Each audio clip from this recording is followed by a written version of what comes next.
an airplane while holding an adorable baby in a carrier. I've always wondered how babies end up in situations like this. What kind of hoops do you have to jump through to cast babies in Hollywood? You're gonna shoot a baby? You sick bastard.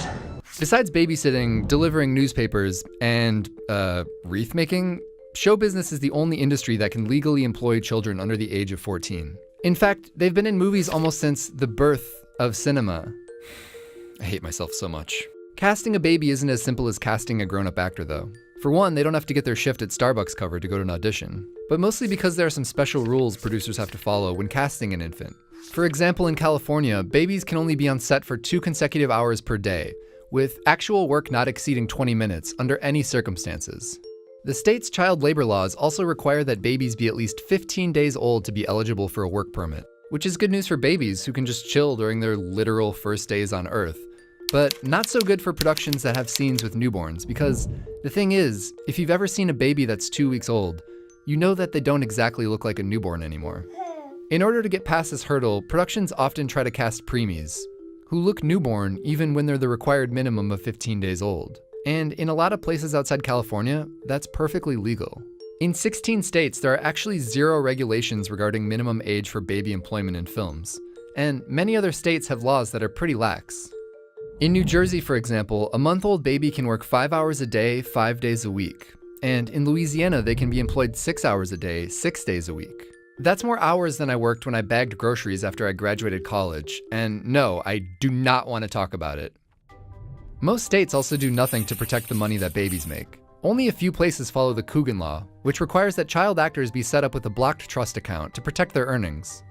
The law is named after Jackie Coogan, an early 20th century child actor who was in a number of Charlie Chaplin films, including the American classic, The Kid. As a child actor, he reportedly earned as much as $4 million, but his parents squandered all his money by the time he became an adult. Because of his shitty parents, moms and dads in these states are required to set aside 15% of their minor's income in a Coogan account, which the child can access at the age of 18. Shooting with babies can be complicated, but the film industry has a way of working around it.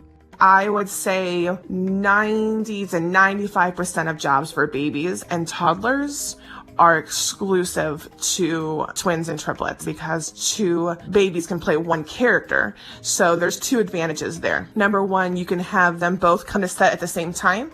So if twin A gets fussy, then they can call in twin B and they can use the babies back and forth. And the other thing is sometimes production will split their call times. So they'll have 1 baby come in, let's say at 9 in the morning, have another baby come in at 2 in the afternoon. And so it extends their day. Also, half of all twins and almost all triplets are born premature, so productions get more working hours and they look newborn. Sean Penn had a different solution.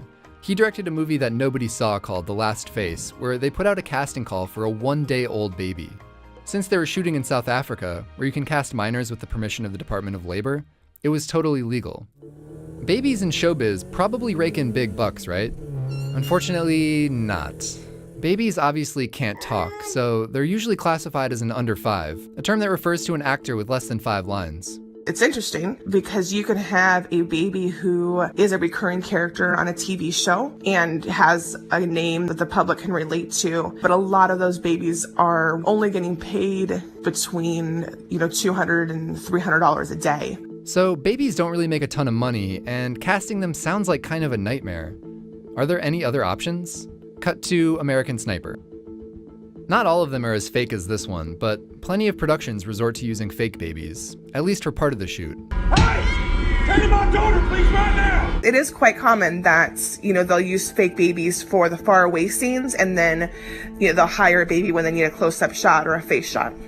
And there are robot babies out there that look pretty convincing, and by convincing, I mean terrifying. I never thought I'd use a Mandy Moore clip in one of my videos, but here we go. They have this one robotic baby.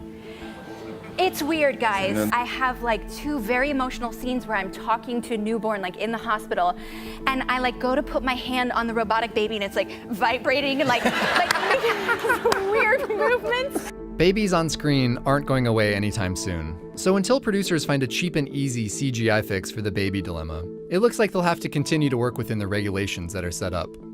Or they'll just cast demonic robot infants who will destroy us all.